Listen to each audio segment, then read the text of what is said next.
Hey everyone, welcome back to the Temple of Geek podcast. My name's Myles. Today I'm joined by Danreb Victoria and Kurosh Chizavi.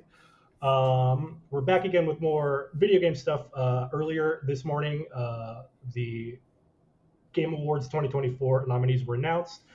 So I just thought it would be fun to talk about it. We're going to go over like what we think will win in in objective sense, and we're also going to each talk about our personal picks. I anticipate this is probably going to take a while, so I just kind of want to jump right into it. I should note we are going to skip the three esports categories. Neither of us three really have an informed opinion there, so we're just going to skip it. Okay, let's go ahead and start. Best VR AR game. So the nominees are Arizona Sunshine Remake. Never heard of that. Asgard's Wrath 2, Batman Arkham Shadow, Metal Hellsinger VR, and Metro Awakening. Kurosh, let's start with you. Do you have any VR experience? What's your insight here? I've played some VR, mostly on my Meta Quest 2, the portable one, I think is the model that's portable.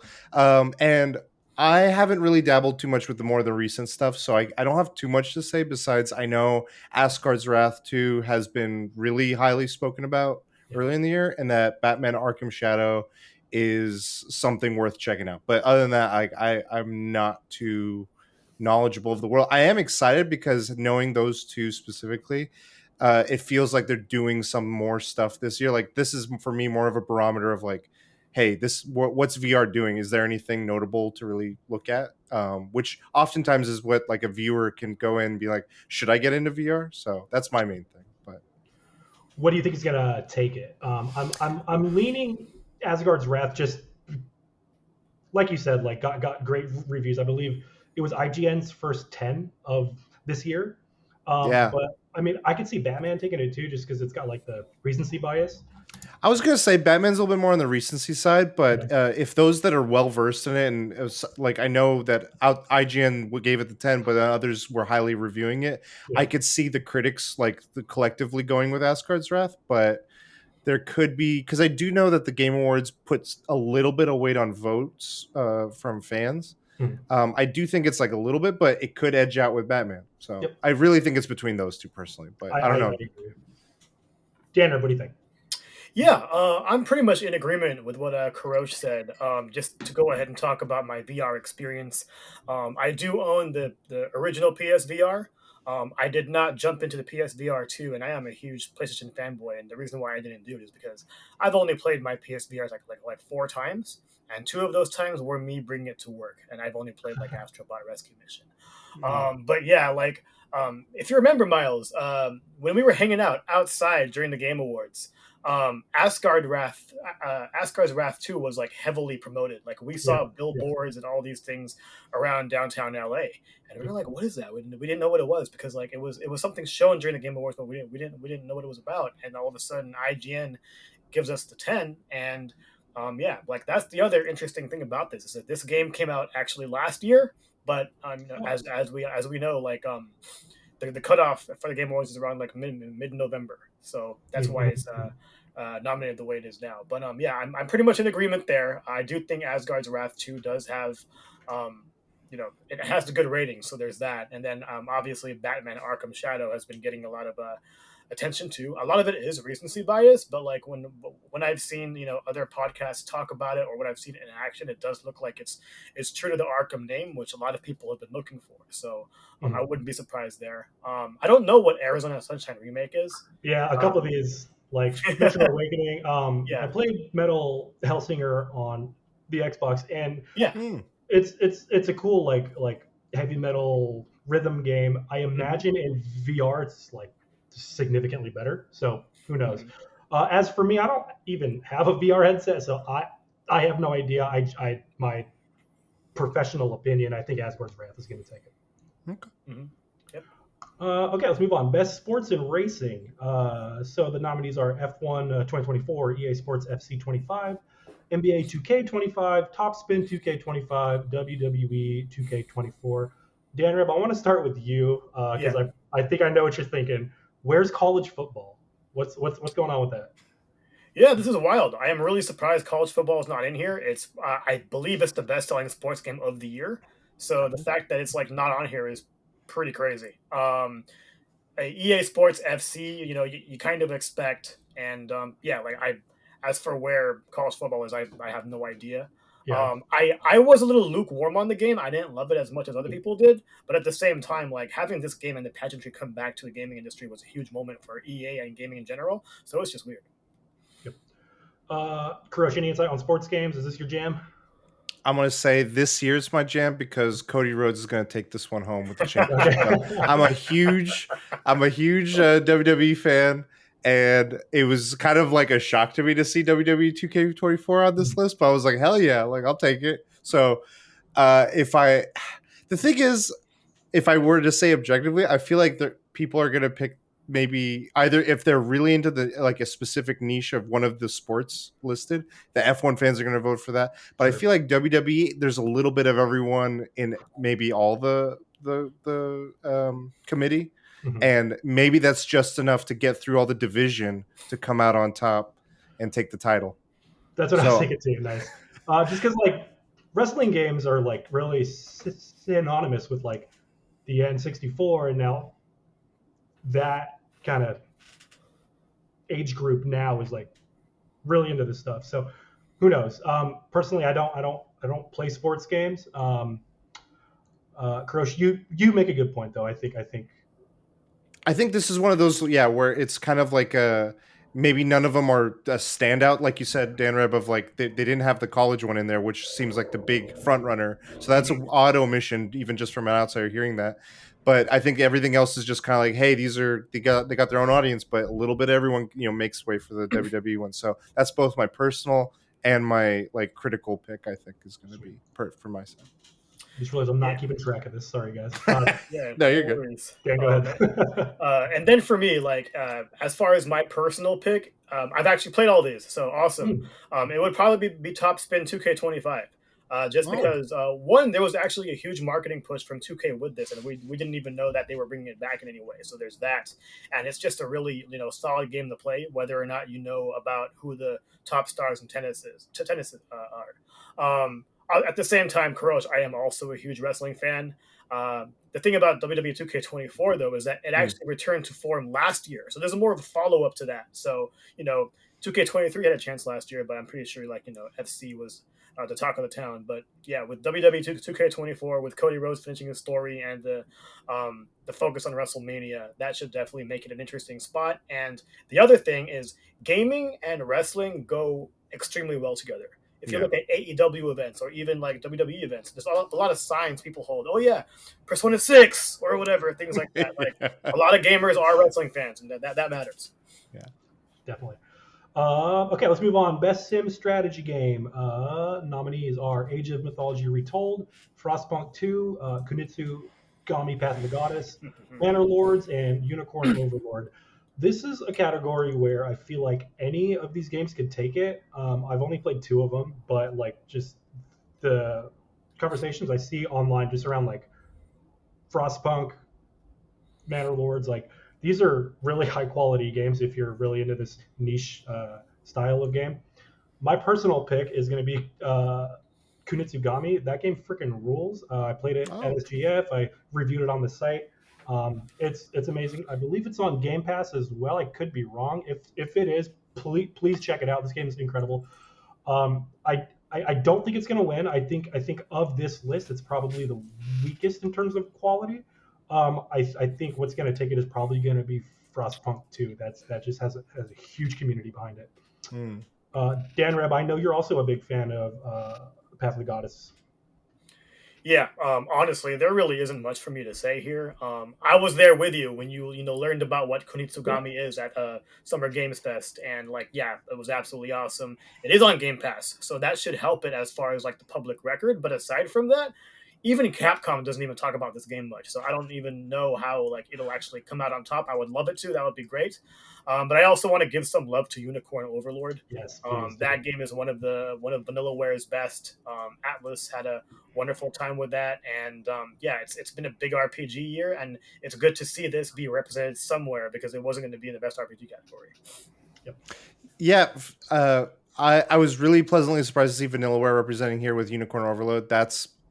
I think if anyone's going to take on Frostpunk, which I think is one of the probably going to be the one to take it, I think it's Unicorn Overlord to like be the potential. Like it could go either way of those two.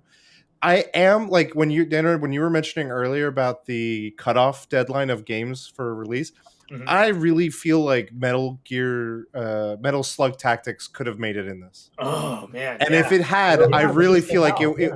it came out like at the start of the month of November, it was like and last week or something like that. Yeah. yeah, and it's on Game Pass, and like I've seen it, I believe being reviewed fairly well. I don't know if it's like holding up against these other ones, but I like whenever I see a tactics games, I'm like, please like show them some love. I know RTSs and tactics games kind of overlap here, but yeah, again, toss up between Frostpunk and Unicorn, but personal pick would be Unicorn Overlord. I love Vanillaware. 13 Ages Sentinel is one of my favorites of when it came out a few years ago.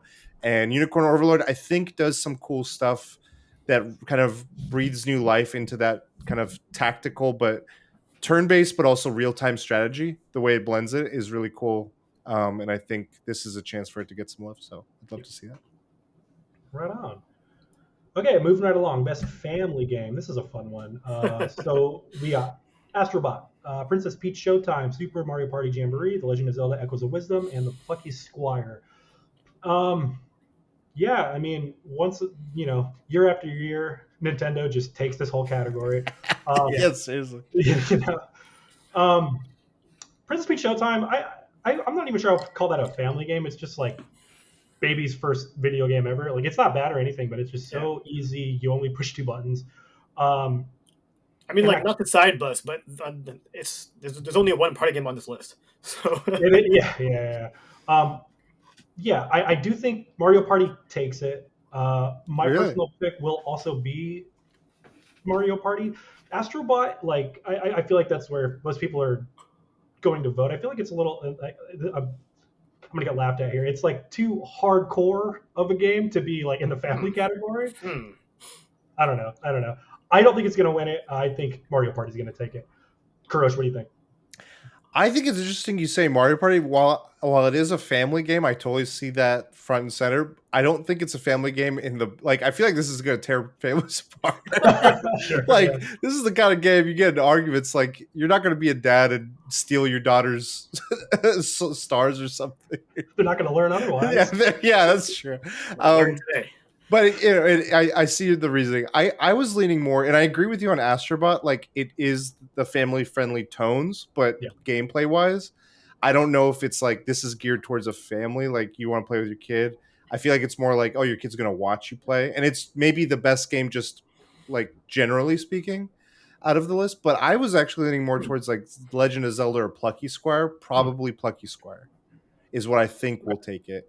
What I want to take would be,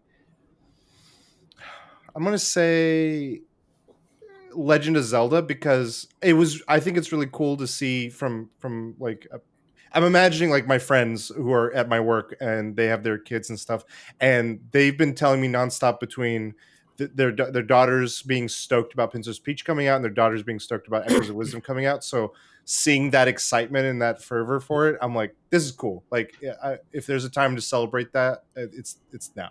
I guess it's hard for me to have an opinion on the family game category because I don't have kids. I don't know if that makes a difference. Danreb, what are your thoughts? Yeah, I mean, I have my agreements and disagreements with things both you guys said. But again, the main thing here is that Mario Party is the only multiplayer game on this list.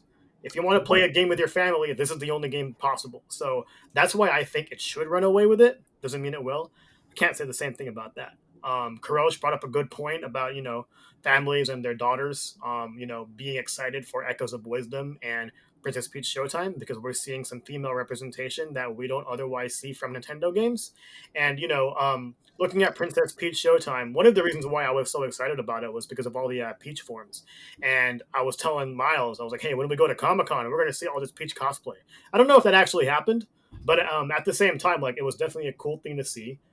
Echoes of Wisdom was really fun. And as far as Plucky Squire goes, like it's tough here, and I don't mean to be a hater, but I don't see an indie game winning family game at all.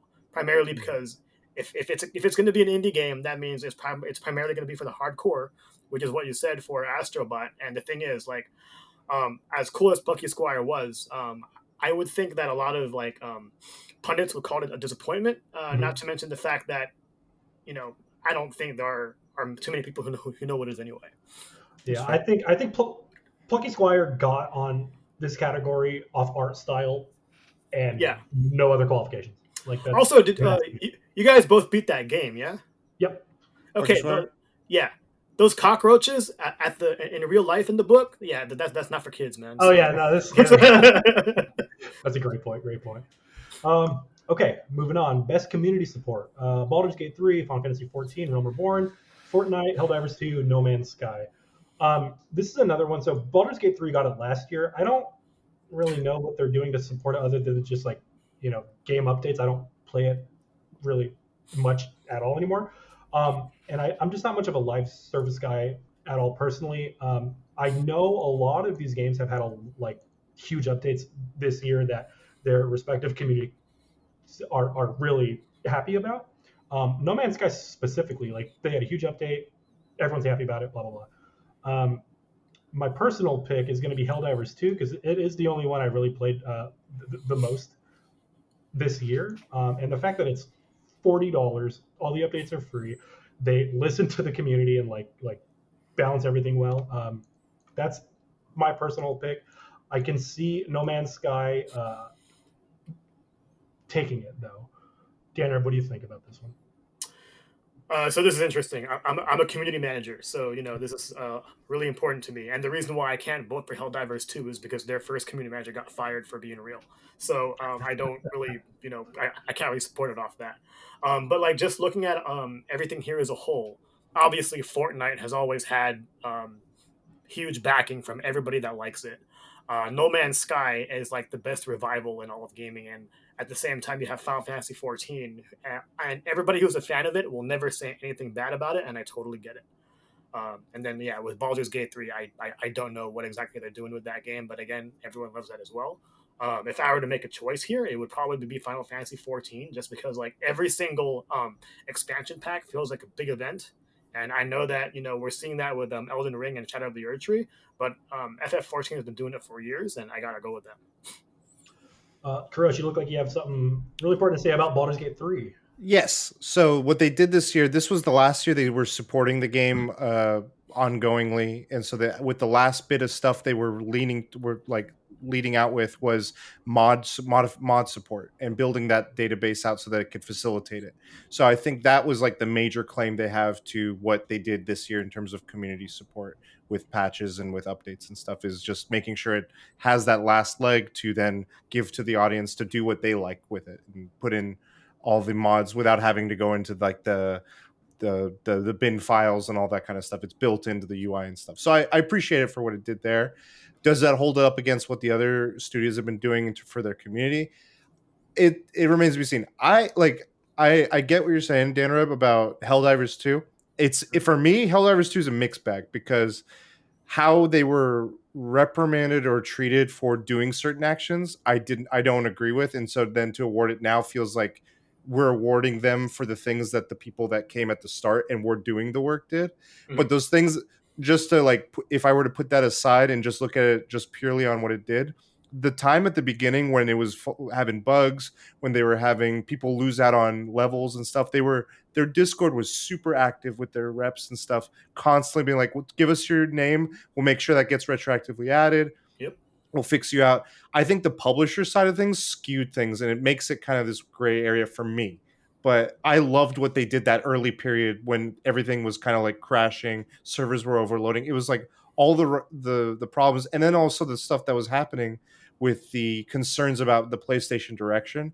They were actively saying things like, "Hey, if you don't like this, please speak in these manners to voice your disconcern because we're also not in agreement." And I was like, "That like I think the community rep kind of took the grenade on that one. They put that stuff out there, and I do want to give it its flowers in hopes that it's for Arrowhead Studios. So if that's like where, if I had to justify it, that's how it would be. But I agree with you. Like it's hard to then be like, hey, PlayStation got this kind of nod on their back. Yeah, and then just to quickly hop onto that, I don't feel like anybody's talking about it anymore. So I don't know how badly Yeah. the player count fell down after what they did with taking out one of the countries. But yeah, it's I get that it's really hard to have a live service, but Yeah. at the same time, like every other game on this list has been around for a while. Hell, Yeah. new game. So I liked that. Well, it wasn't just one country. It's actually like when I looked at the Steam list, it's like over 30 different countries Yeah. are now excluded, at least. There's something to be said about, and I don't want to linger on this too long, but there's something to be said about like the Fortnites and No Man's Skies, who are now like, it's an expectation to do the level of stuff that they do. It's a lot that they do, like to put out as many chapters and DLCs and stuff that Fortnite does, and No Man's Sky and these other live service. So if I were to objectively say, I'm going to go Helldivers 2. If I'm going to go personal pick, I'll do Helldivers 2 as well. Really good points. I'm really glad we got together for this podcast, you guys. This is great. Okay, let's move along. Innovation in accessibility. So the nominees are Black Ops 6, Diablo 4, Dragon Age of Belgard, Prince of Persia: The Lost Crown, notably snubbed for every category this year, and Star Wars Outlaws. This is a category where it's hard for me to have an opinion like from a place of privilege where I don't really need to use any of these options except for like maybe making text bigger. So I don't have a lot of education on what these games are doing in terms of accessibility. I genuinely don't know what to pick here, so I'm gonna kick it over to Danreb. Do you have any insight here? Yeah, I'm not gonna pretend I know anything about this at all. That's fine. We gotta move along anyway. Mm-hmm. Yes, so I know, and I believe Dragon Age follows the same suit as Prince of Persia, but I know from Prince of Persia, their accessibility in terms of difficulty options and time, displacement and stuff. Some games have gone to extreme levels of complexity here. Of like, oh, I want it on easy, medium, hard, but then even within that, you could be like, well, I want the health slow, I want the parry windows increased or decreased. I want a variety, like each one of the different aspects that you can really interact with, your jump time, your ability to just like, hey, I can't do these platforming challenges. You can just auto skip them. All of that is put into Prince of Persia. And I believe Dragon Age has many of those same features, if not 100%. But those plus, for me, speaking as an Iranian, I love that it actually has and I don't know if this is accessibility, so forgive me if this is just like me jumping into and talking about it because there's so few nominations for it, but it has a fully voiced Farsi, the native tongue of Iranians, for the dubbing of it, and I was like, it's actually really good. So for them to have the catered languages of like actual Iranian game, I don't know if they've been done before in Prince of Persia's, but I really vouch for that. And there's a game that does what that does that isn't on this list that I want to mention is Another Crab's Treasure. They also have a ton of those same options, and I was kind of surprised to not see it here. And this category is always like interesting to see. Like they don't. I always want to know what they're doing when they announce this award. I'm like, what did each of these games do that made it nominee? So yeah, you mentioned just like with Lost Crown specifically how they're like you can tone down platforming puzzles, whatever. Like I think what this category is saying is like. If you're hard of hearing, if you have vision problems, if you have problems with mobility or whatever, like there are options in the game to help you get the full experience. That's what I meant by like my opinion is coming from a place of privilege. I don't know what they offer, but in terms of like difficulty, toning down platforming puzzles, yeah, Prince of Persia has that because I mean that's the only one of this list that I've experienced in the sense of accessibility. So I guess that's my personal pick as well. I don't know. It's hard for me to have an opinion on this one. Yeah, I do want to say that I've always enjoyed the way the Game Awards does this because, again, like Myles mentioned, like I'm privileged to the point where I don't have to worry about accessibility all that much, and it's cool seeing when they talk about each nominee, they talk about what each one of them has done. My favorite, going back a few years, is with The Last of Us Part 2, where they they make everything black and white and they make all the collectible items shiny and things like that, and that actually helped me when I was doing the platinum for that game because some of the items that are in the game are you just can't see them, and that really helped in that regard. Cool, makes sense. Okay, next category, best fighting game. We can again, this is one I don't feel like any of us have big experience with. Let's go with Dragon Ball Sparking Zero, Grand Blue Fantasy versus Rising, Marvel vs. Capcom Fighting Collection, which is a weird pick, Multiverses, which is even more weird pick, and then Tekken 8. My personal and professional opinion is Tekken 8 takes it. Two of these games, one is an old game. Multiverses, I also believe, came out last year and just had like a big update. Someone please correct me if I'm wrong. Grand Blue, I don't really know anything about, and Dragon Ball, I don't feel like has the same community support as Tekken 8 would. Kurosh, you look like you have something to say. Yeah, so it's interesting because I feel like Dragon Ball had a big presence, a big splash, but like you said, like what it's doing and what it's had with the community of the fighting game space, maybe not the lasting space. I want to say Tekken 8 has done a ton, and and I'm glad this, and I'm hoping it takes it, and I think it will take it. The only reason I would vote Marvel vs. Capcom is if it gets enough praise and it gets an award, maybe we get a You maybe Marvel we vs. get a new Capcom one? 4. My God. So, so in that spirit, I might have my personal view of that, but I think Tekken 8, it was fantastic, and I love seeing that game get its applause. Hell yeah. What about you, Danner? Yeah, the tough thing about this category is I wish Tekken 8 came out last year because the fighting game category was absolutely beastly last year. Yeah. The thing with this one is that, yeah, these are all fighting games, but they aren't competitive fighting games except for Tekken 8. Yep. I am a huge Dragon Ball fan, but the Budokai Tenkaichi series was never about like who was the best at it, because if you're using like Goku versus Yamcha, Yamcha will always lose no matter how good you are. Like that's typically the way that game is balanced. It's not balanced at all. But the reason why that game is interesting is because you can go ahead and change the canon, which is awesome. Grand Blue Fantasy is also a really, really solid fighting game. I think it was actually introduced at Evo, which is awesome. But I'm not tied to the Grand Blue Fantasy characters, and it's mainly a mobile game. Marvel versus Capcom. If I were to have a personal choice that has nothing to do with skill or whatnot, it would be this for reasons that Kurosh just mentioned. But also like, it has some of my favorite IP within that collection alone, and that's the reason why I bought it. Multiverses, what Myles mentioned, it was actually in early beta access all of last year, and finally had their real release this year. That was why it's actually included. And then Tekken 8, yeah, Tekken 8's my pick. It's a great game. Love playing it. I think it'd be weird if anything else won besides Tekken 8. I think that'd be really weird. Yeah. Okay, moving on to the next two.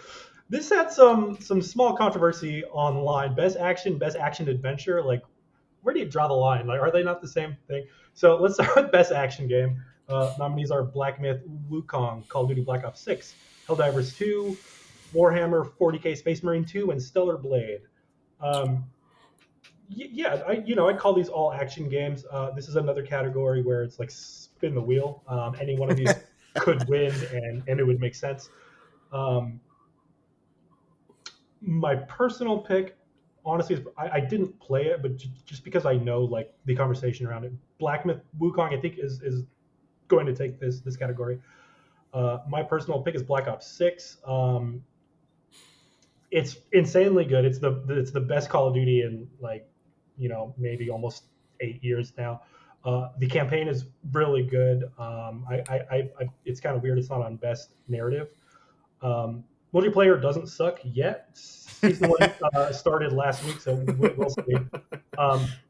As much as I love Helldivers 2, I do think Black Ops 6 is better. That's my pick for best action. Danreb, what are your thoughts on this one? So my thing here is I don't believe shooters and strategy games are action games. I classify action games as almost what pretty much replaced beat 'em ups, if that makes sense to you guys. Like games where all you do is like fight and with like skill and not really think about anything. And when I think about putting it that way, the only thing that really shows up that speaks to me is Stellar Blade. Maybe Black Myth Wukong, but that's more of like almost a Soulsborne, right? I haven't played it, so I wouldn't be able to tell you. But Stellar Blade would probably be my choice here, just because it's the one that most really resembles an arcade game. It's very Platinum Games, even though it's not. And yeah, like this is definitely one of the more underrated titles this year. That's a very, very good point, actually. I might change one of my picks to Stellar Blade. Kurosh, what do you think? Well, yeah, I struggle with some of these genre specific ones just because it falls into like what is that genre, and as we get further and further away from just one clearly distinct genre, and it starts becoming a blend of a bunch of things. What does that mean with these games? And so, kind of to Danner's point, I try to go as best as I can, and as much as Keely and team at the Game Awards do, just try to look at what they put under the captions. So for this one, it's the best game in the action genre, focused primarily on combat. And if I were to just say combat as a whole and not specifically, I think I'm leading in the direction you're saying, Danreb, but I think for me it's more of a blend of the two, and none of those games hit harder for me than Warhammer 40K Space Marine 2. There was equal parts melee combat Yeah. as there is like you're just mulling them down, and it's just carnage at every corner. Like there's never a moment where you're just kind of lulled in a moment, and so that perfectly captured to me like what is action. That's fair. Warhammer is a blind spot in my life, so I don't know much about it. Yes. Yeah, but Stellar Blade is one that I feel like, if not Warhammer, I could see Stellar Blade running away with this. So I'd say toss up between those two. Cool. Yeah, both of these picks are video games, so yeah, it makes sense. Here we go. Yeah, yeah. Okay, next category: best action adventure. So, like, where do you draw the line? Right? I assume when they tack on adventure here, they're including exploration, maybe story, maybe puzzles. But I imagine all the games in the action category, they all whatever. It's stupid. Okay. The nominees are Astrobot, Prince of Persia: The Lost Crown, Silent Hill 2, Star Wars Outlaws, and The Legend of Zelda: Echoes of Wisdom. Star Wars Outlaws, I played for like 10 hours or so I don't know like how much of the game I got to experience to call it an action game, but from my experience, it was definitely more of a stealth kind of slower paced game. If you've played it and beat it, please let me know if I'm wrong. Silent Hill 2, slow pace, like horror, dark, dreary. There's action, but it's like it feels very few and far between. I'm torn between Prince of Persia and Astrobot here because it's action adventure. I'm gonna lean toward Prince of Persia because you're going on a quest story. That's my personal pick. I think it's what's going to win as well.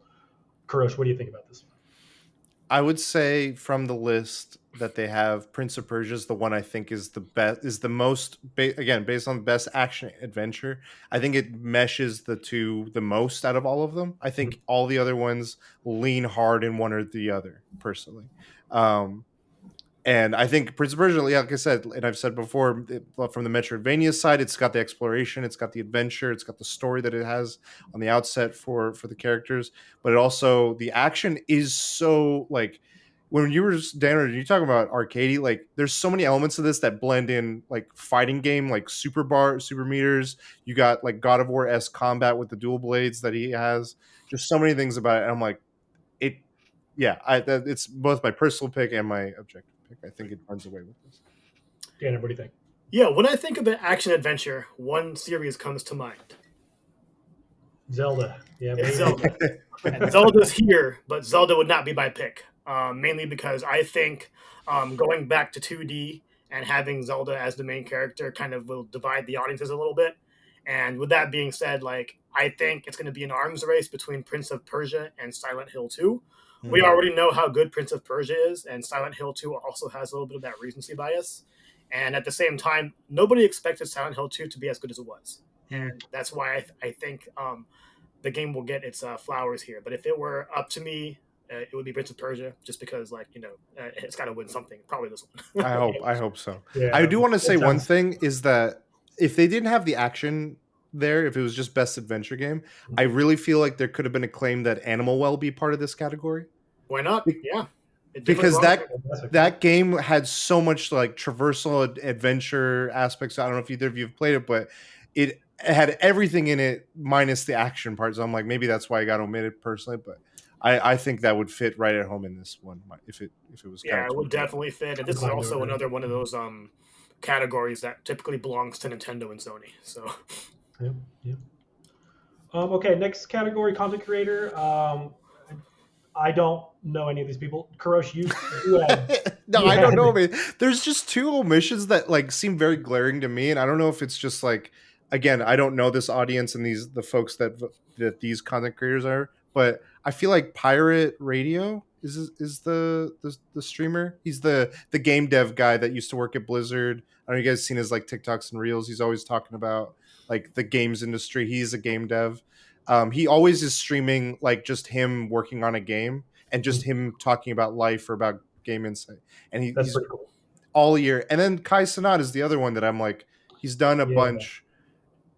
Again, I don't know, like from the content. Those are just two odd omissions because I feel like those were like known in circles that I don't normally talk about gaming content creation about. So it just seemed odd to me.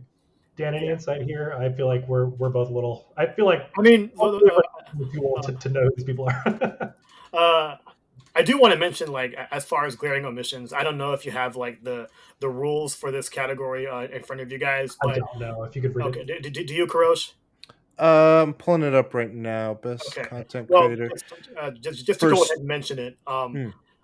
Masahiro Sakurai should probably be on this list, even though he's like the most famous game developer in the world. But like when you look at everything he's done with the YouTube channel in 100%. a matter of weeks, which was the secret, that's insane. You should win an award for that. You know, I 100% agree with you on that one.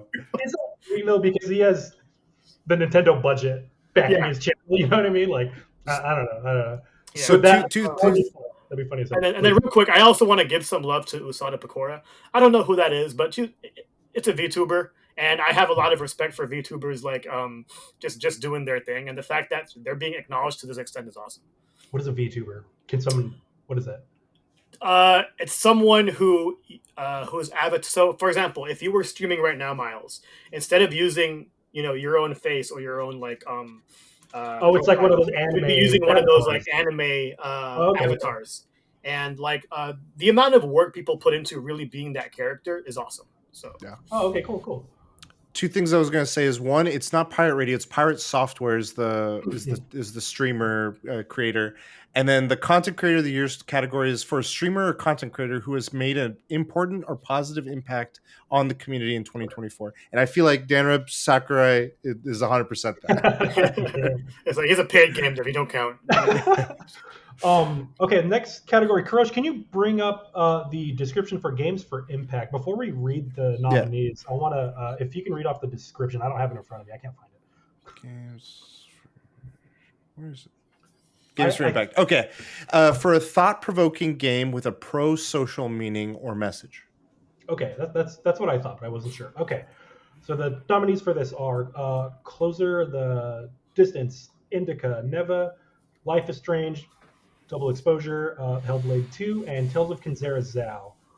I've only played 3 of these to really understand like why they made this category. I'm having a hard time because the 3 I played, I feel like they could all win. They all have really good messages. Neva is extremely deep, about like taking care of the environment and looking after loved ones. Hellblade 2, similar in that like don't let go of like what makes you special, who you are, and also keeping your loved ones around. Tales of Kinzera Zao is about like grief and healing from it. All things anyone can relate to. It's also a really great action game. My personal pick is going to be Tales of Kinzera, but I can see Neva or Hellblade taking it.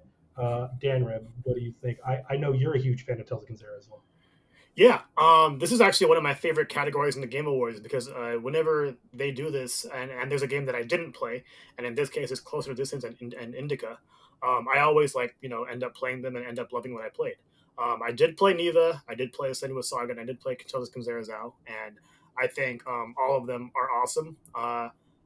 I think Senua Saga might win just because, like, out of all these, it was probably the hardest to make it in a studio.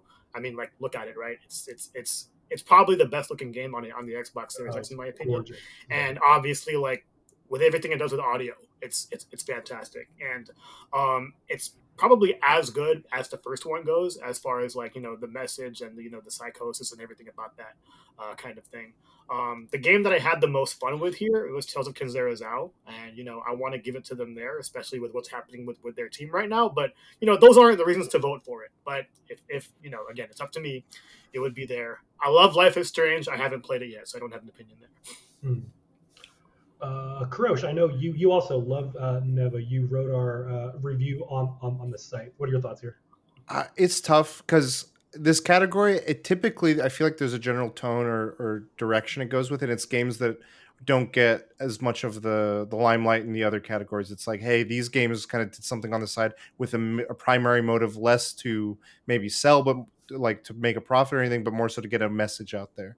At the same time, I'm curious because I just finished Metaphor ReFantazio, and I feel like there's a pro-social message involved Oh, in definitely. larger games, and I'm kind of conflicted because like I like the intent of this category, and I like the direction it kind of does, but I see larger games sometimes too have a really strong message about them, and it's tough to like like I wonder what happens behind closed doors. That said, I'm really torn between Neva and Tails.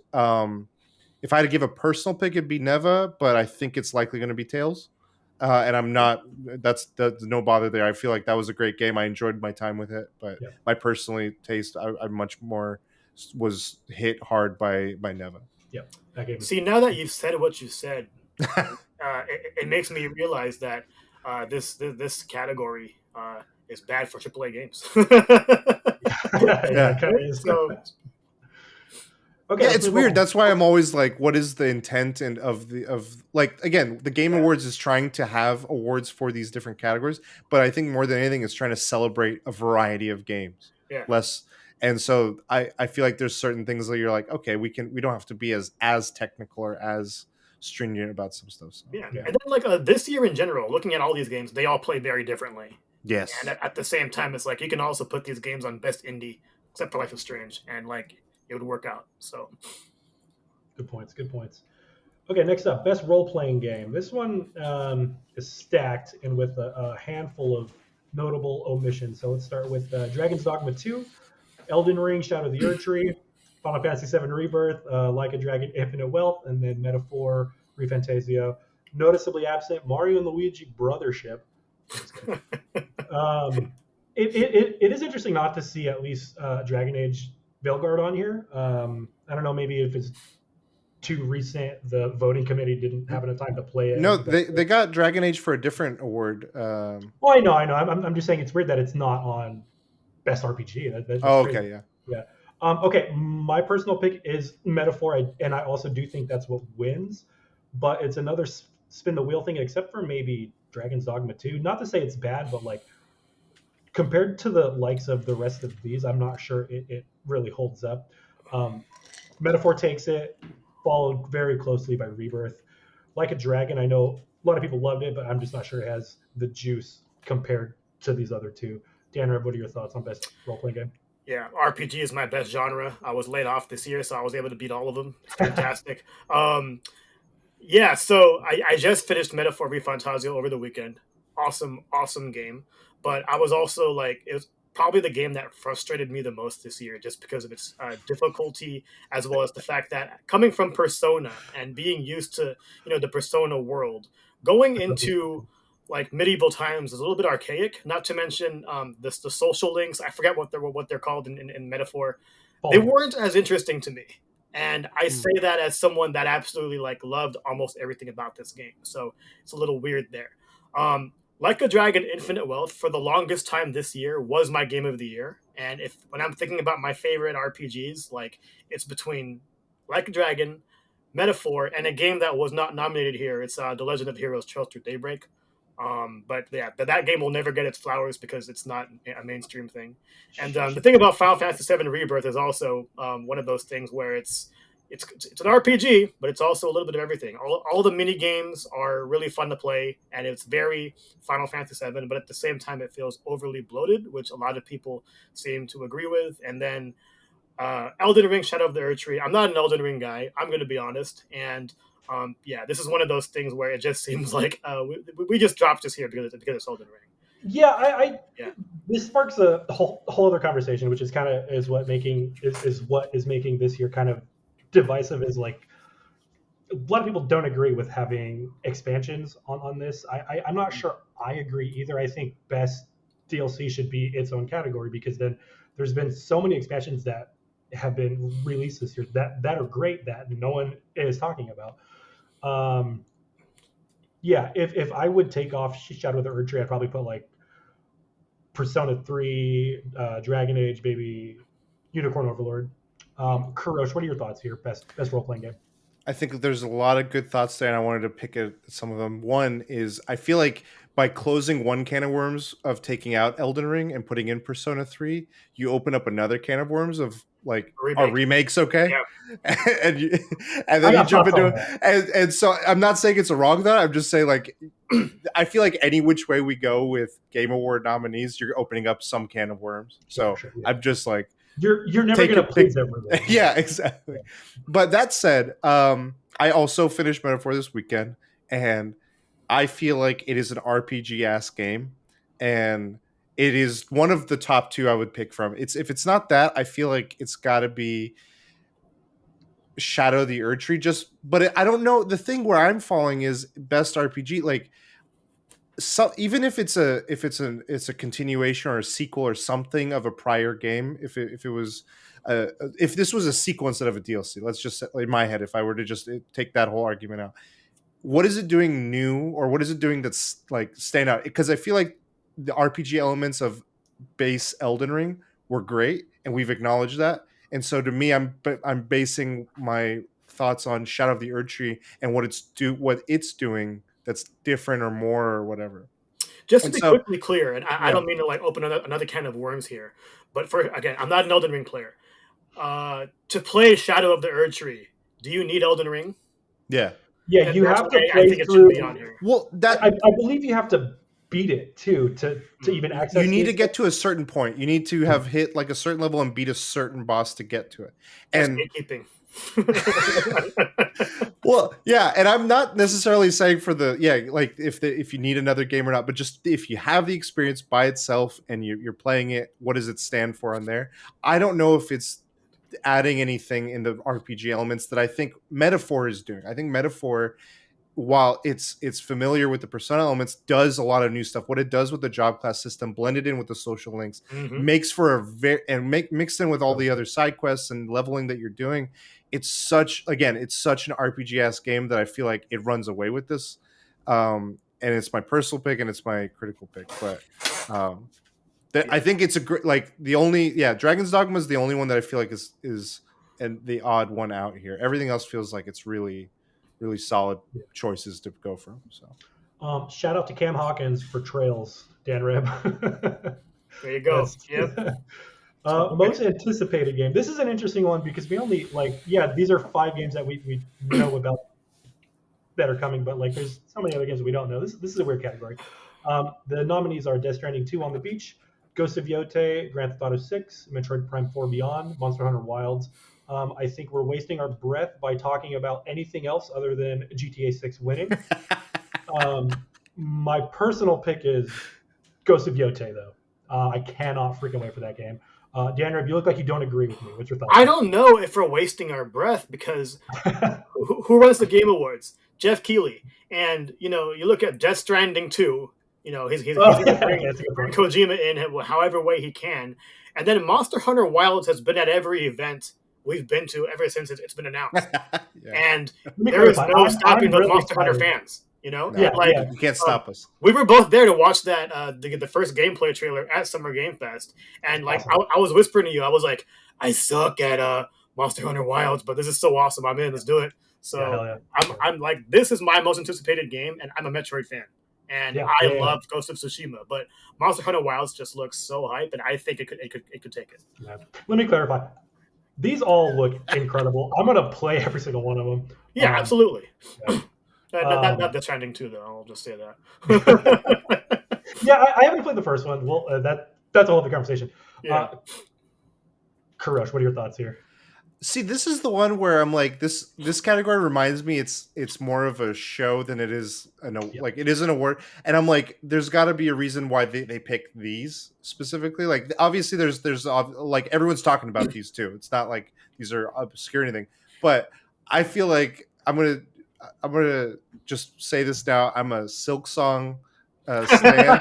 Yeah, I got my clown outfit. I know, but I feel like this is a space where you could just always have Silksong, and one day Jeff Keighley could just be like, and Silksong wins the award for most nominations across multiple years. For multiple years. Well, the reason why But it's not here is because it's going to be shadow dropped at the show. I'll bring my stuff. putting Yeah. my comments on. But if I had to pick from this, I think what runs away with it, like you said, is GTA. But personal pick, it's man. After playing the Wilds beta, I was juiced for it. I was so stoked. So I'm kind of leaning towards Wilds, but I want to. I feel wrong not picking Metroid Prime. I don't know. It feels weird, but I'm going to stick with Wilds. But I feel guilty. Yeah. Also, you have to think about the panel voting for these games. Like, yeah, GTA 6 worldwide is going to sell gangbusters, and it's also more popular than the Game Awards itself. But at the same time, I think that the journalists involved are going to try to pick like games that aren't that. Maybe. Yeah. Yeah.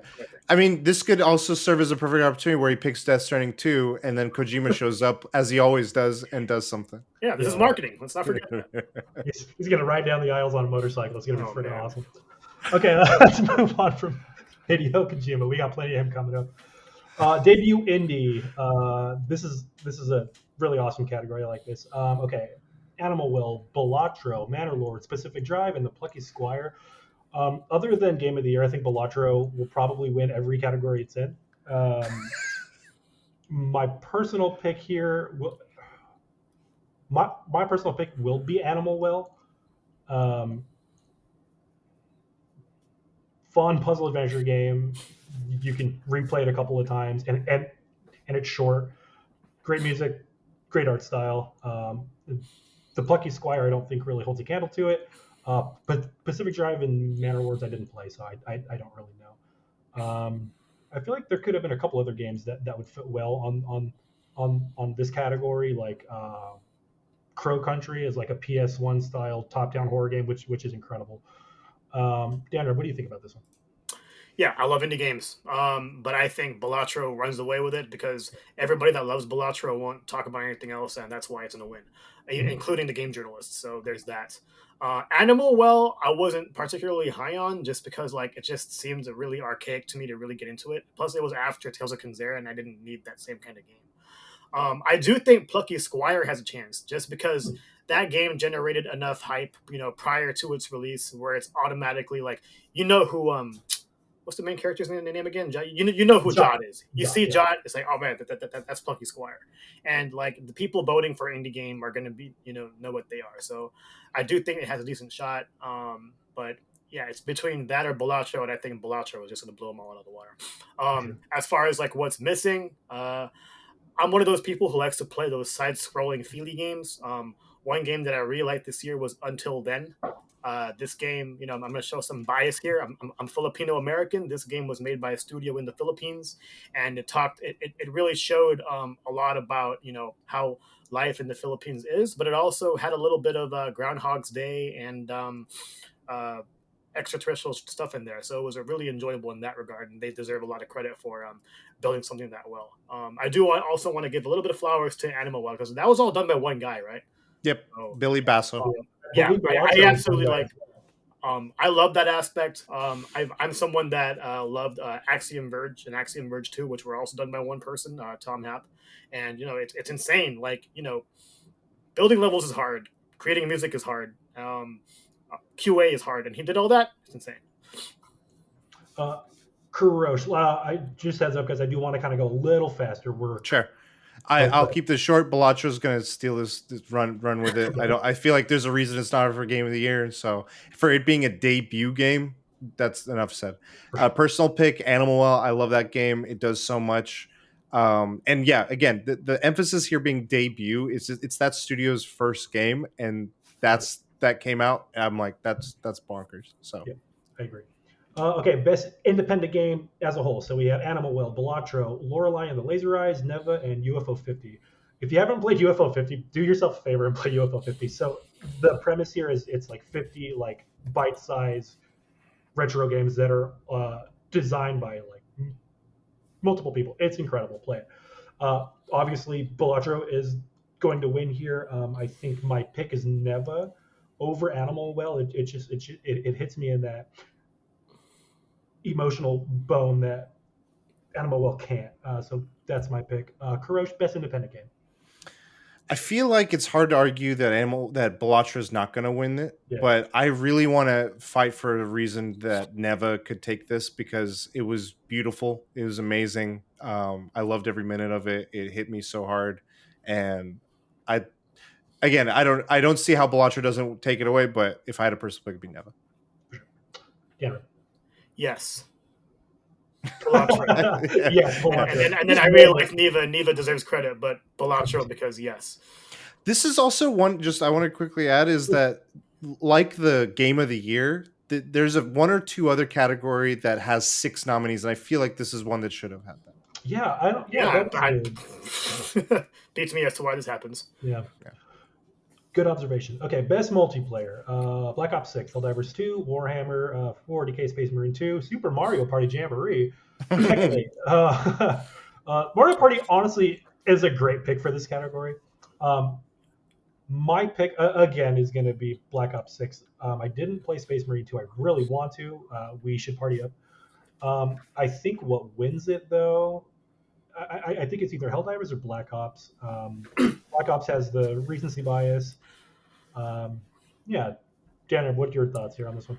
My personal pick here is Mario Party Jamboree. I haven't had this much fun with the Mario Party game since Mario Party 5 on the GameCube, and before that, Mario Party 2. And I think this game is better than all of them. It's probably the best game in the series. Like, following up Super Mario Party, which was also great, the previous Mario Party to this one, which was also great, like shows that N-Cube knows how to handle Mario Party. And like everything that Kurosh talked about as far as like losing friends, it's all very much in effect here. But you can also combat that with the pro mode and really make it a little bit more about skill. There's still some luck involved, don't get me wrong. But at the same time, like this is the Mario Party that I remember growing up, and I had a lot of fun with it, and that would be my personal pick. But as far as what I think it'll win, I think this is the one that Helldivers 2 actually takes. Okay. Kurosh, thoughts? I'm in agreement. I think Helldivers 2 runs away with it on this one. When that game launched, it wasn't Pokemon Go levels of community, but it was the closest I'd felt in a lot of years of like the voice chats weren't toxic.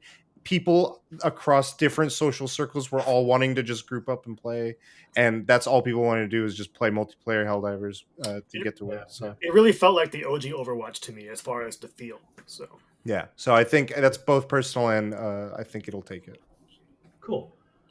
Best adaptation. I always like this one. This year's interesting. So we have Arcane, Fallout, Knuckles, Like a Dragon, Yakuza, Tomb Raider, The Legend of Lara Croft. I feel like this category is more so what came out this year versus what's the best, because a handful of these got pretty bad reviews. I do feel like Fallout is the very obvious pick here. Arcane, correct me if I'm wrong, the second half isn't even out yet, or it recently came out? 2/3 of it are out. Okay. I'm 2 episodes into season 1, and it's really good. Fallout, I think, takes it. It's probably the best video game adaptation we've ever had, aside from The Last of Us. It's really interesting in that it's not really an adaptation as it is like in addition to the story. It's canon to the story of the games, which I find extremely interesting. I don't think any other adaptations have really done that. That's what I think wins. That's what my personal pick is as well. That show rules. Kurosh, what are your thoughts? I think Fallout does great, and I think if we were to go by like if something completed this year by the time this is out, it should be Fallout. My vote is Arcane, and I think Arcane is going to take it. Also, I want to give a shout out. My boy Earl Balin is voice acting in not only Arcane as Loris, but also in Tomb Raider as Jonah, and he's an OG. He's a great guy. So props to him for being in 2 of the nominees here. But yeah, I think Arcane runs away with it. Awesome. Danreb. Yeah, out of all these, I only watched a few episodes of Knuckles, and it's not even about Knuckles. So yeah, like it's a little rough. I do want to give some flowers to Tomb Raider, Legend of Lara Croft, because my girl Haley Atwell is Lara Croft, so that's awesome. But I think, as far as who takes it, Arcane has gotten huge reviews, and the League of Legends community can't be beat as far as that kind of stuff. So I think it takes it easily. Right on. Okay, best Fallout a audio. chance, but I've never seen Fallout, so there's that. You should watch it, dude. It's actually really good. Very, very good. Best audio design, I believe. Astrobot, Black Ops 6, Final Fantasy 7 Rebirth, Senua Saga, Hellblade 2, Silent Hill 2. If Hellblade was not on this list, Silent Hill 2 wins. Hellblade 2 is designed around playing with headphones on and mimicking the effects of having psychosis. Excuse me. The sound effects on Astrobot are also incredible. I think Hellblade 2 takes it. And if you haven't played this or part one, make sure that you play it with headphones. That's how it's meant to be played, and played in the dark. Danreb, what are your thoughts? Senua Saga typically wins this one by default, for reasons you just mentioned. But aside from that, this category normally goes to those pew pew games like Call of Duty. So, yeah, that's all I gotta say for that. Hell yeah. Kurosh, thoughts? I think Senua Saga takes it. I vote for Astrobot for I love the way it plays with the audio between what you see on the screen and what you hear in your controller. I thought that there's some clever. It may be gimmicky, but I think it was kind of clever in the use of it. It was smart. It was intentional, and I appreciated that. So that was good. Real quick, Silent Hill 2 with audio. Horror games are really like their success is based upon how well sound is. If the atmosphere isn't scary and if it doesn't sound scary, then it's not going to work. So that would be my pick if there was no Hellblade 2. Moving on, best score in music. Astrobot, Final Fantasy 7 Rebirth, Metaphor, Refantasio, Silent Hill 2, Stellar Blade. I haven't played Stellar Blade all the way through, but banger after banger after banger. My vote is Rebirth. Coming across the pianos and playing Tifa's theme, it made me tear up almost every time. Metaphor, the battle music with that chant is so addicting. I can't wait to hear it live. Silent Hill 2, the music, it really doesn't spark anything in my memory. I don't really remember the music being good. The audio design was great. This is a tough one. For both my picks here, it's going to be Rebirth. I think that's what wins, and that's my personal pick. Kurosh, what do you think here?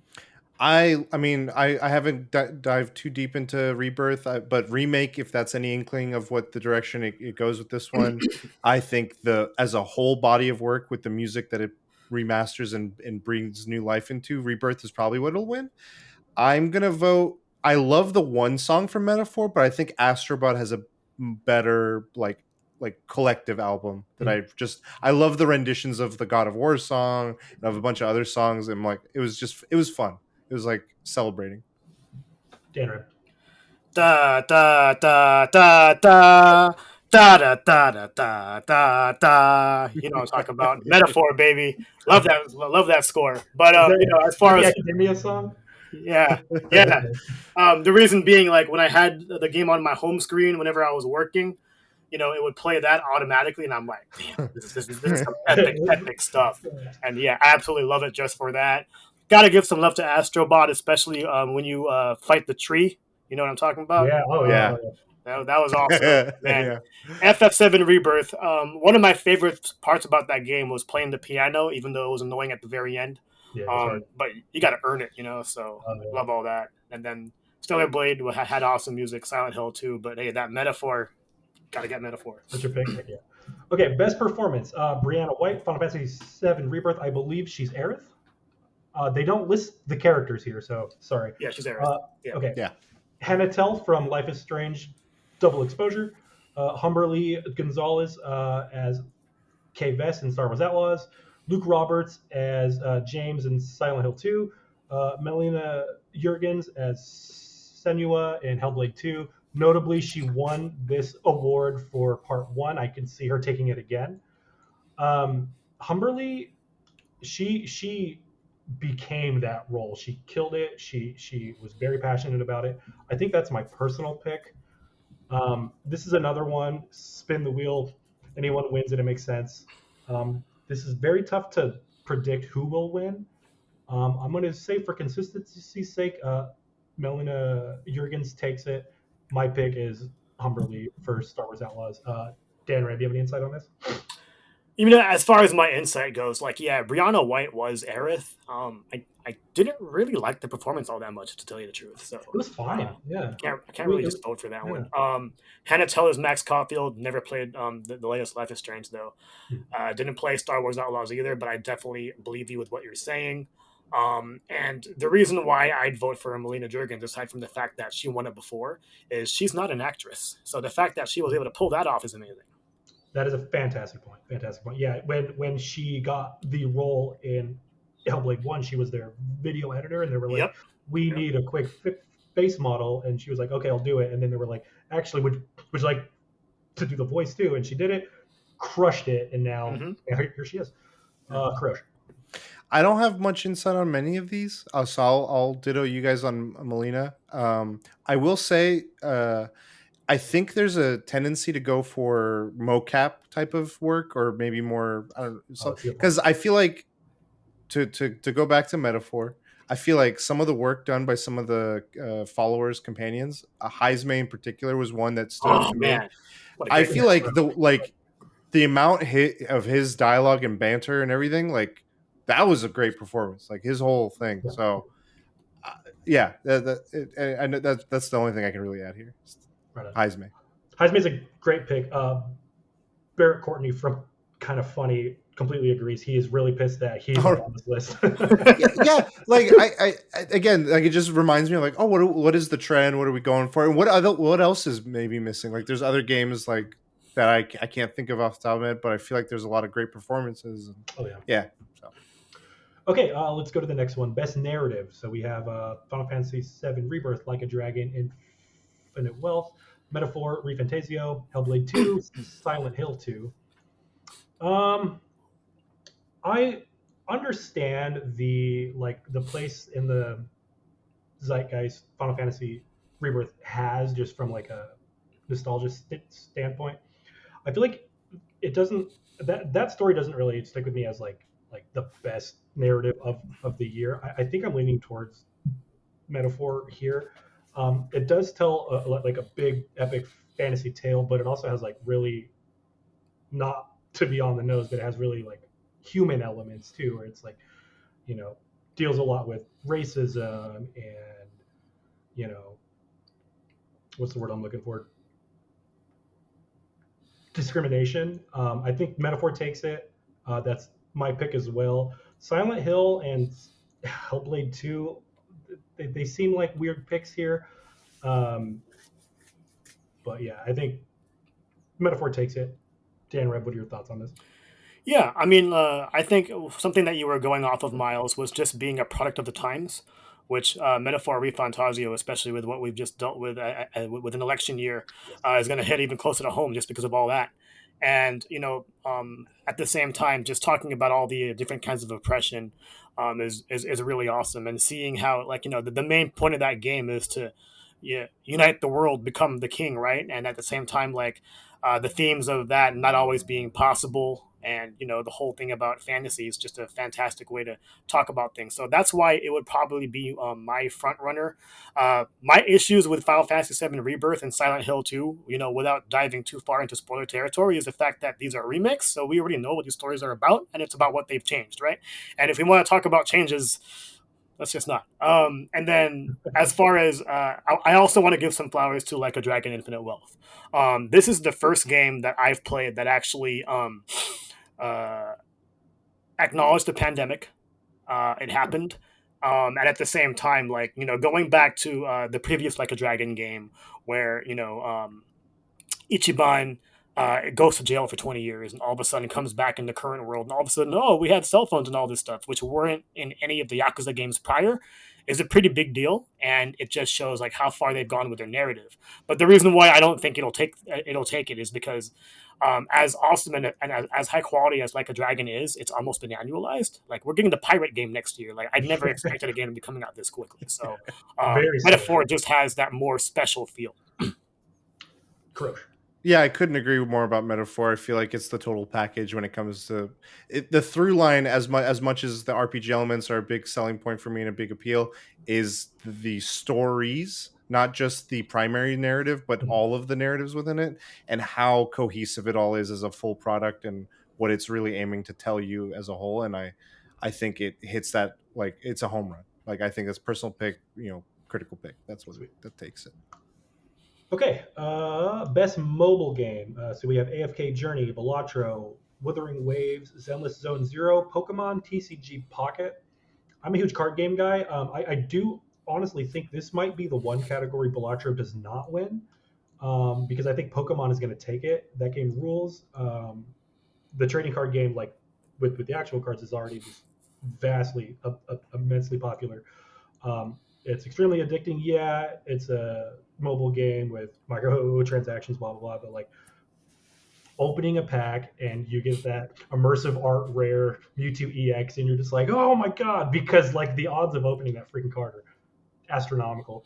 Not only that, but you can also battle, and like the mechanics are really watered down compared to the actual game, but it's still extremely addicting.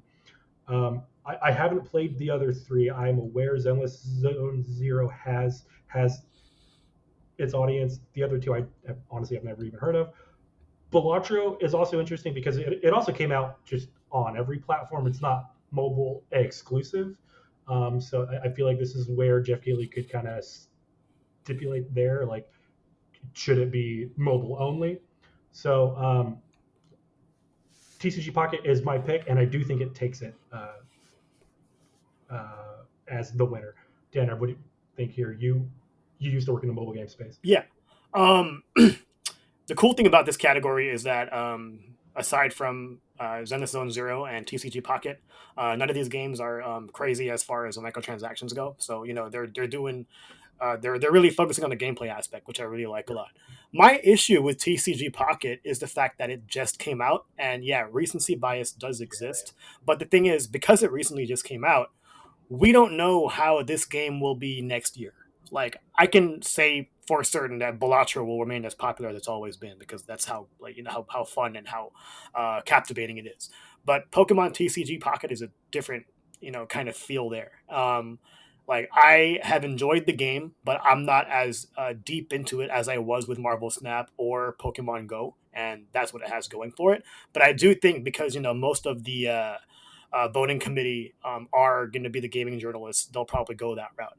But I also want to mention Zenless Zone Zero, just because of the fact that it's just going to be huge or it already is huge with the community that already plays it. Mobile games are huge, are bigger outside the United States, but at the same time, this is a game focusing on American, or this is a award show focusing or in America, so that'll be like a big thing there. I do think it'll be between Balatro and Pokemon TCG Pocket. Kurosh. I think it's interesting because I always feel the same way. I'm like, this is very much a Western kind of focused Game Awards, but Yeah. I looking at the panel of committee, it is they have a decent presence, like, internationally, like from who's voting. So this is the first year I've really looked at it, so I don't know how much that weighs into it. Wuthering Waves, I've heard, is fans that are like, hey, you like Genshin, but you want something a little bit tighter, more combative, but kind of same premise, same vibe. And I look at that and Zenless in kind of the same space. In as different as they are, I see them in kind of the same, occupying the same space. It'll split the vote. Yeah. Those will be. I don't know much about AFK Journey. TCG Pocket, I like as an overall, just like, hey, you're a fan of Pokemon, and here's a way to enjoy that.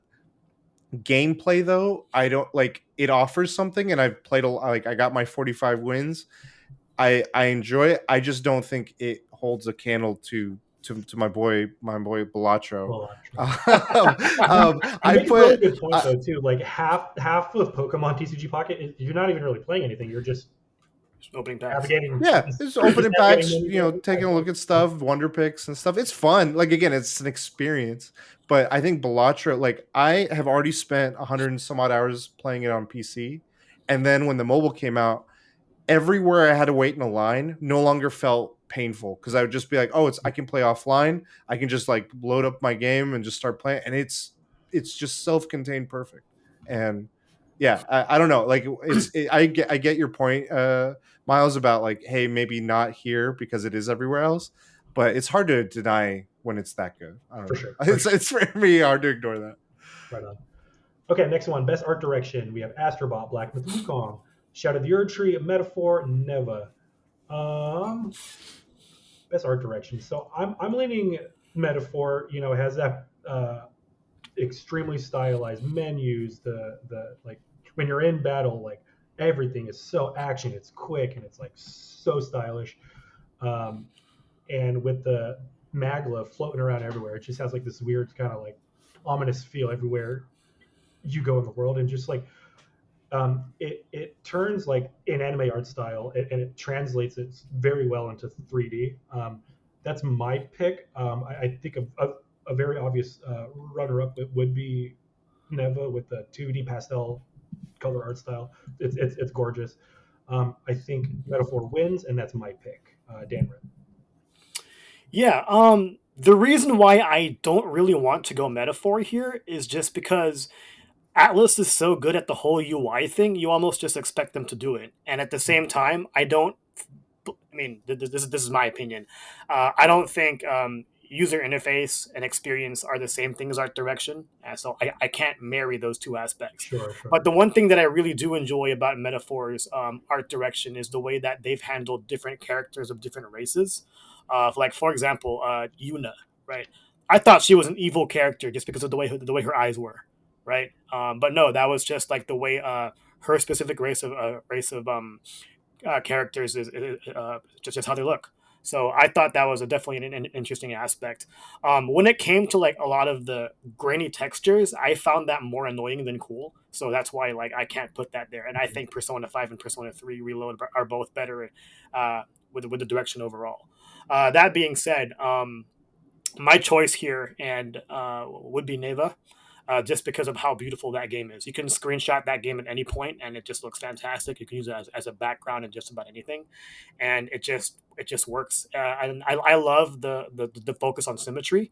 That is a direction that really matters to a lot of artists, and I think they should be rewarded for that. Right on. Kurosh, thoughts here? Neva's just a moving piece of art. Like Yeah. it is every like Danreb said, I filled my PlayStation with so many screenshots of that game and just clips. It is absurd. It's unhealthy. But I like that's my personal vote. I hope it runs away with it. I could see an argument for possibly Black Myth because I think the Yep. direction like as much as metaphor I enjoy like the same things you're saying, the menus, the different stylized choices of the archetypes and everything. I don't know if it's the most cohesive out of all of these. I felt like Persona 5 was more cohesive as a whole product of like everything was a very jazzy style. Black and white. Metaphor felt like it was just going for a variety of different things. They were all cool but not cohesive. I think Black Myth is really cohesive with what it's trying to do and is very good at what it's trying to do. That said, Neva is what I hope wins, and yeah. Sweet. Okay, next up, we're almost done. We got three more. Let's go. Best ongoing game: Destiny 2, Diablo 4, Final Fantasy 14, Fortnite, Helldivers 2. This is an interesting one. Last year, Cyberpunk Phantom Liberty won this, and now this year it's all live service games. So maybe they should just change the category name. Um, I I don't have enough experience with any of these games. I've played them all, but I'm not really deep into the communities to really have an opinion here. My personal pick will be Diablo 4 because that's the only of these that's the most recent I've played. I'm not going to pick one for who takes it. I really don't have an informed opinion on it. Kurosh, what do you think here?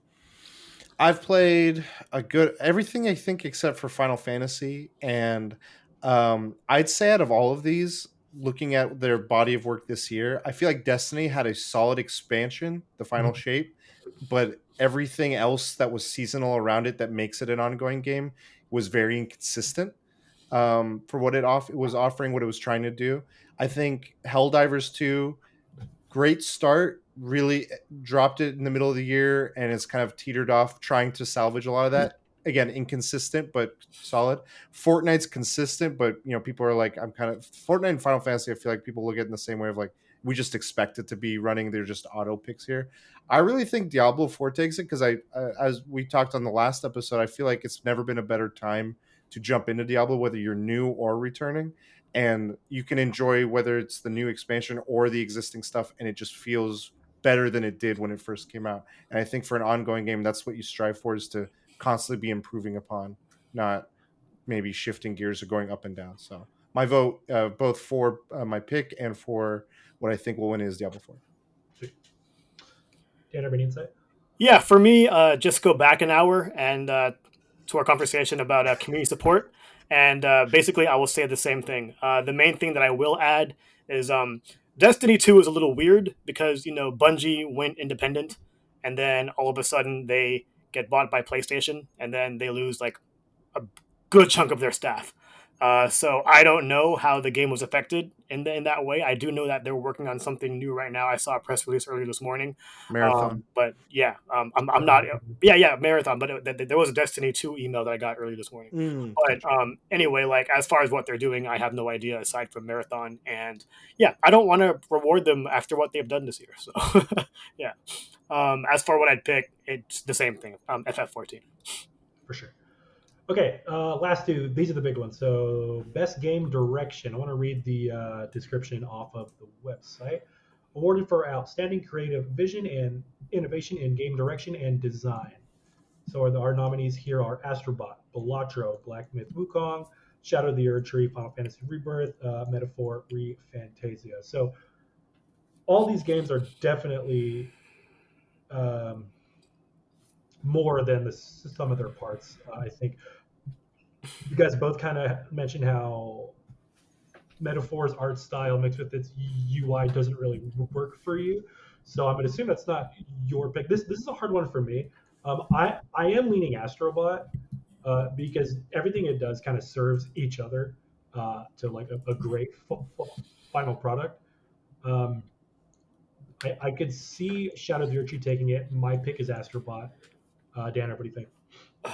Yeah, so this one is hard. The reason being, like, it's almost always exactly the same as Game of the Year, and this Yeah. is exactly what we're seeing again. There are people who try to vote for one and not the other, Mhm. or but recent years we've seen them just sweep, and it's hard to say what will happen this time. As far as the direction goes, like every single one of these has a reason to win. Like I'll say the same thing about Game of the Year as well. Mhm. But I want to, just point out Astrobot. You know, Astrobot, and I'm surprised we never mentioned it. It is the biggest crossover in all of gaming outside of Fortnite and Smash Brothers this year alone. Mhm. And the fact that they've been able to put so many different IP in some sort of representative way in Astrobot is something that deserves to be recognized. And when you look at a lot of the special levels, especially the ones that are dedicated to certain PS properties, like the Uncharted level, the God of War level, um, all of those like really played like those actual games, and you can tell that a whole lot of love was put into it. I didn't play Black Myth Wukong, so I can't say like they didn't put as much love in there. They all have it in some sort of degree, but I think Astrobot is really special in that regard. I also got to give some love to Final Fantasy VII Rebirth. I mentioned it before. All of the mini games in the game can be their own Yeah. game if they wanted it to be. Like normally they're all just afterthoughts. Like fishing normally sucks in whatever game you want to play it in, but like the chocobo racing, you name it, like everything in that game was awesome, even if it was bloat. So Yeah. that's that. Crush, thoughts here.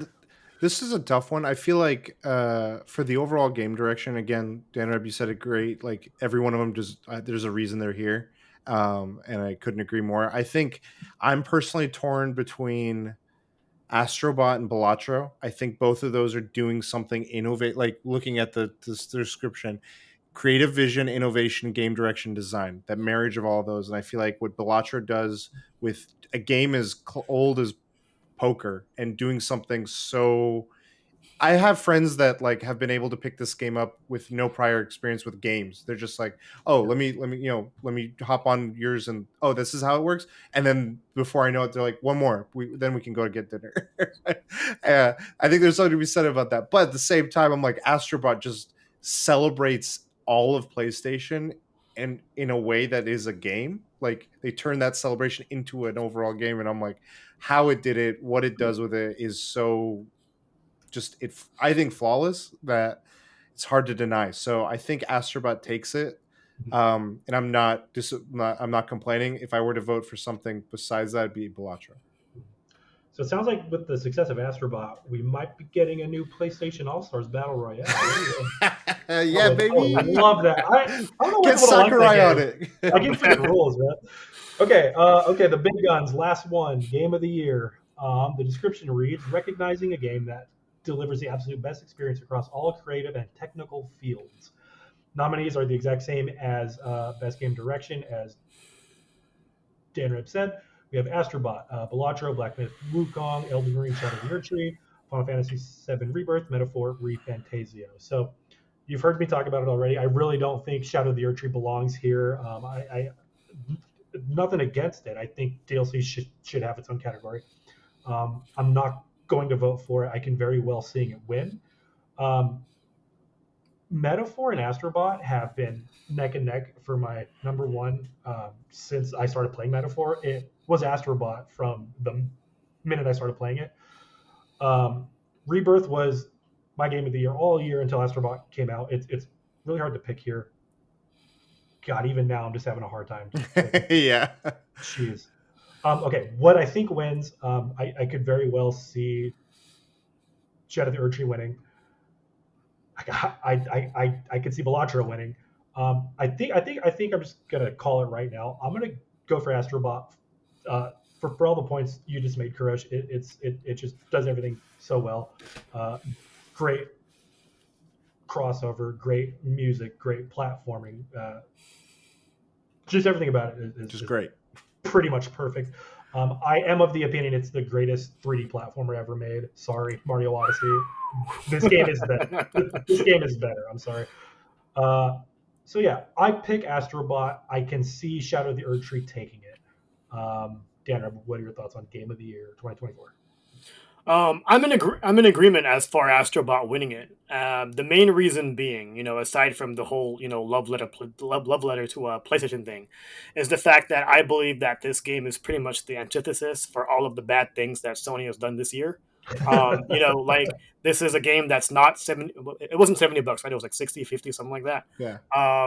This game is not designed to make money. This game is put out because it's a lot of fun and there's a lot of heart to it. A lot of careful attention was put into the detail of all the characters in it. It is extremely well polished. A lot of people compare it to Nintendo. Myles is already saying it's better than Super Mario Odyssey. Like he's wrong, but like I don't, I don't think he's off base saying it because it makes sense. If anything, it's a sequel to Mario Galaxy 2. But anyway, that being said, yeah, everything here like deserves their spot. Including Elden Ring, Shadow of the Erdtree. I'm actually more against that game being in the RPG category, just because this year should be. This year was the best year of all time as far as RPGs go. I'm a big JRPG guy. The Western RPGs definitely had their time in the sun, and I think like that role could have gone to a whole lot of other RPGs that came out this year. 7 Rebirth is the most like gamey video game here, and Metaphor ReFantasio just had all of the epicness. I totally see Balatro winning it just because like it's taken the world by storm, similar to a way, maybe not as big as Pokemon Go, but it's accessible in many different ways. And Black Myth Wukong definitely puts Chinese development on the map the way that Genshin didn't, and things of that nature. So, but the main reason why I'm excited for this, and I've told Myles this, last year when we saw each other at the Game Awards, I'm here for the orchestration thing, the live music that'll be played, like the little performance I gave you for Metaphor. I want to hear that song. I want to hear the chant. Astrobot, I want to hear that like being sung. Like, I don't think the music has been this boss since that one year when we had Zelda and Mario Odyssey and Persona. Like that was fantastic, and I think this one can actually hold a candle to that. For Rebirth, what song do you think they play? I'm leaning towards FIFA or Eris theme, but it could be anything. When Remake was nominated, I believe it was just the regular battle theme. They could pick any song from this game, and it'll just sound just beautiful. I think they'll do a remix. It would make sense to do the performance that Aerith did, even though we saw that last year. Yeah. But like, I think like just an excuse to use a vocalist means a lot. Yeah. That's what really made Super Mario Odyssey. I mean, we're going back a few years, but Super Mario Odyssey made me cry going through that New Donk City level because it felt like a microcosm of why I love Mario. Yeah, So 100%. Okay, Kurosh, Game of the Year 2024. What are your thoughts here? Man, it'd be wild if Bellatra won. Like I That'd be think cool. a one man local thunk developer coming out and beating all of these games would be, like, it's possible. I don't know if it takes it here. I feel like for the Game of the Year they're going to go with something.